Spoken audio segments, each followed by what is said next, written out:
नमस्कार दोस्तों, आपके अपने YouTube channel wait success with PG में हार्दिक स्वागत है। दोस्तों, आप सभी दोस्तों को बताना चाहूँगा कि जैसे कि हर कोई भर्ती हो उसमें फर्जीवाड़े की जो कतार है वो बढ़ती जा रही है। जैसा कि आप सभी दोस्तों को पता है, यूट्यूब की जो एसआई भर्ती थी उसके अंदर भी इतना फर्जीवाड़ा हो रहा है, हमने कभी सोचा भी नहीं था और आप सभी दोस्तों ने भी नहीं सोचा होगा। हो सकता है कुछ कैंडिडेटों ने सोचा होगा, जो कर रहे हैं वो सोच रहे थे कि हम तो फर्जीवाड़ा कर ही रहे हैं, हमें कौन पकड़ने वाला है। और किस प्रकार से फर्जीवाड़ा करे, ये ट्रेंड नया चलने स्टार्ट हो गया कि किस प्रकार से फर्जीवाड़ा करे।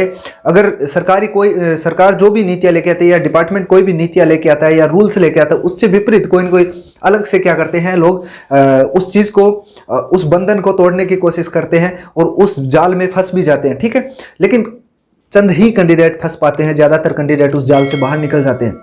अगर डिपार्टमेंटली या फिर कोई सरकार का कर्मचारी है या जो भी मंत्री साहब है, उनकी सतर्कता के कारण ही ये सब हो सकता है। जैसा कि आप सभी दोस्तों को पता है, यूट्यूब की जो भर्ती आई है उसमें एक जो बाड़मेर का एक वीडियो मैंने भी डाला था।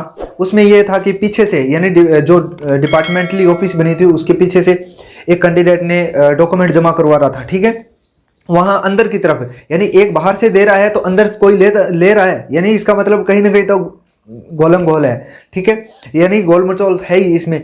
आप सभी दोस्तों ने देखा भी होगा वो वीडियो, अगर नहीं देखा है तो इस YouTube चैनल के ऊपर आप सभी दोस्तों को मिल जाए। इसके बाद में ये अभी जो रिजल्ट आया है सवाई माधोपुर के अंदर, एक ऐसी घटना देखने को मिली है जिसमें क्या है, एक कैंडिडेट नहीं बोलूंगा, 4 कैंडिडेट ऐसे हैं जिसके 10वीं मार्कशीट में 47 से 54% हो जाते हैं, यानी 47 मार्क्स होते हैं, यानी परसेंटेज 47 होते हैं, 47 होते हैं, उसमें 50 से 54 हो जाते हैं। ठीक है, उसके बाद में जो 12th के जो है मार्क्स, उसमें क्या होता है, 12th में हो जाते हैं उसके 90 से 94, 90 से लेके 94 नंबर है वो बढ़ जाते हैं। मतलब समझ में आई बात। जिस कैंडिडेट के, एक कैंडिडेट, 4 कैंडिडेट ऐसे हैं जिसके 47, 48, 49, 50 जो भी नंबर है, ठीक है, 10वीं क्लास में, और 12वीं में उन्हीं कैंडिडेटों के 90 से ऊपर हो, यानी 91, 92, 94 जो भी है।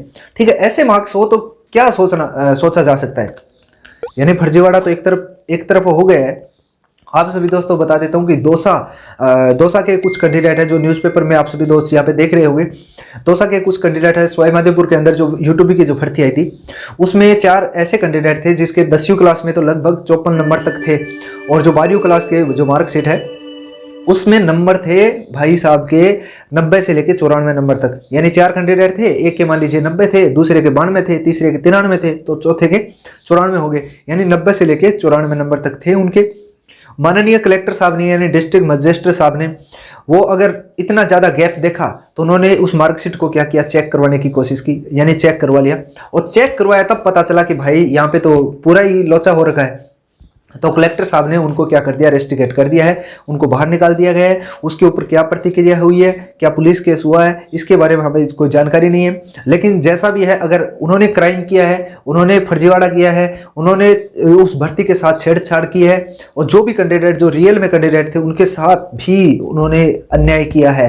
मतलब अगर 4 के 4 लग जाते तो 4 पोस्ट खा जाते।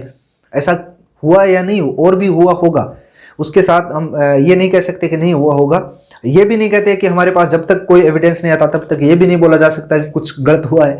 लेकिन जो कैंडिडेट ऐसे इस प्रकार से निकले हैं तो माननीय डीएम साहब की सतर्कता और जो डिपार्टमेंटली जो भी अधिकारी वहाँ पे थे उनके कारण ही ये पॉसिबल हो चुका है कि 4 कैंडिडेटों को यहाँ पे पकड़ा गया है। और मैं मानता हूँ कि ऐसे इसी प्रकार के सारे डिस्ट्रिक्ट जो मजिस्ट्रेट साहब है उनसे निवेदन करना चाहूँगा कि 17 के 17 डिस्ट्रिक्ट्स है, उनकी इसी प्रकार की जो मार्कशीट अगर आती है, हाईएस्ट जो मार्क्स वाले कैंडिडेट है, जैसे 10th के अंदर है तो 12th के अंदर है, तो पता है कि थोड़ा बहुत इंटेलिजेंट कैंडिडेट है। लेकिन अगर 10th के अंदर 50 नंबर आ रहे हैं और 12th के अंदर 90 नंबर आ रहे हैं तो ये थोड़ा डाइजेशन नहीं होता है इस चीज़ में।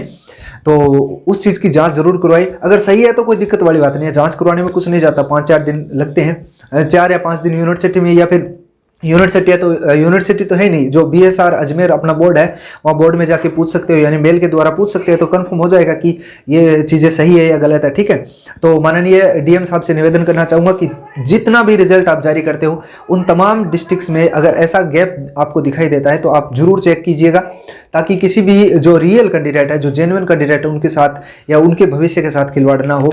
और मेरी यही मानना है, और आपने जो न्यूज़ है वो पढ़ी भी होगी कि दौसा के कैंडिडेट थे, 4 कैंडिडेट थे, सवाई माधोपुर के अंदर ऐसे इस प्रकार से फर्जीवाड़ा हुआ।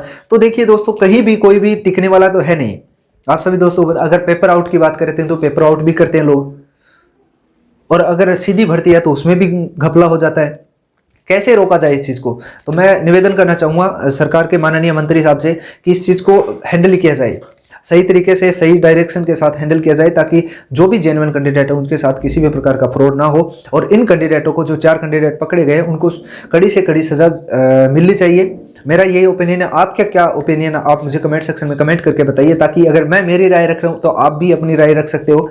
मैं तो ये चाहता हूँ कि जो 4 कैंडिडेट यहाँ पे अगर गलत कर रहे हैं, दूसरे कैंडिडेट के साथ गलत कर रहे हैं, तो भविष्य में वो गलत करने की सोचेंगे अगर अभी उनको छोड़ दिया तो।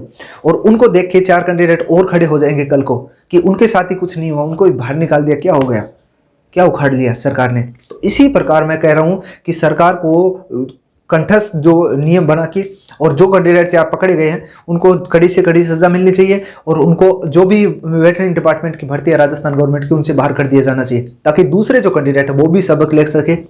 दूसरे जो कैंडिडेट है वो सबक लेके ये सोचे कि आगे भविष्य में अगर हमने ऐसा कुछ कर लिया है तो हमें भी इसका परिणाम भुगतना देखना पड़ेगा, या भुगतना पड़ सकता है। ठीक है, तो मेरा निवेदन है यही है। और आप सभी दोस्तों से कहना चाहूँगा कि आप निश्चित रहिए, आपका रिजल्ट जल्दी ही जारी होगा। 15 अक्टूबर से पहले आपका रिजल्ट जारी हो जाएगा। जितने भी 17 डिस्ट्रिक्ट है, 2-3 डिस्ट्रिक्ट तो आ चुका है, लेकिन फिर भी मैं चाहूँगा कि जैसे ही हमें पता चलता है आप सभी दोस्तों को मैं सूचना देने की कोशिश करूँगा।